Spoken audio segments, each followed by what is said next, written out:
Walang basbas mula kay MNLF Founding Chair Nur Miswari ang standoff na ginawa ng grupo ni MNLF Commander Javier Malik sa Zamboanga. Ito ang inihayag ni Zamboanga City Mayor Beng Climaco kasunod ng kanyang pakikipag-usap kay Miswari sa telepono. Narito ang ulat na ating kasamang si George Bandola na nasa Zamboanga City ngayon. George.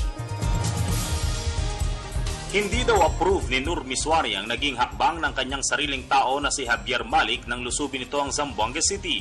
Base ito sa telephone conversation ni Zamboanga City Mayor Beng Climaco at ni Miswari. Pero kasabay nito ay ginagalang naman daw ni Miswari ang wisdom ng kanyang mga tauhan bilang mga moral leaders. Hindi naman binibili ito ng AFP. Last night, I was able to talk to Chairman Nur Miswari, hoping that it would pave the way for a peaceful end of this crisis. What interest is that Chairman Miswari disowned the actions of Javier Malik, the leader of the hostage takers, with whom I communicated separately. I expressed my openness to continue communication with Miswari as well as Malik to find a peaceful resolution of this conflict. It is the belief of the Armed Forces of the Philippines that Nur Miswari is the one behind these attacks. We have intelligence information.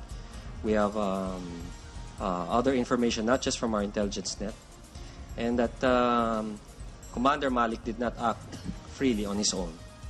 That this action that they did is deliberate.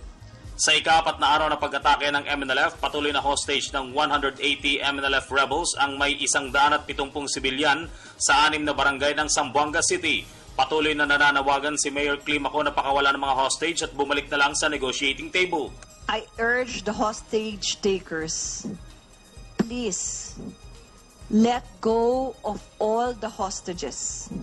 Specifically, if you can, the elderly, the sick, the women, the children, and people with disabilities.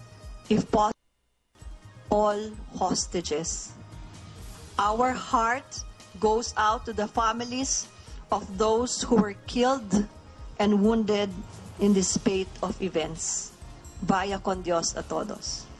Sa ibang update, hiniling ni Climaco sa Bangko Sentral ng Pilipinas na atasan o payagan ng mga private banks at mga remittance center na magbukas para mapagbigyan ng mga Zamboangueño na makakuha ng kinakailangang pera. Hiniling din ito sa DILG at DTI na tulungan ng mga local traders para mag-replenish ng kanilang mga ibebentang supply. Samantala, tiniyak naman ni na DILG Secretary Mar Rojas at DSWD Secretary Dinky Suliman na sapat ang supply ng mga pagkain at tubig para sa mga tao sa 13 evacuation center. Sabay na binisita ni na Rojas at Suliman ang Zamboanga Stadium kung saan naroon ang pinakamaraming evacuees na umaabot na ngayon sa 13,000.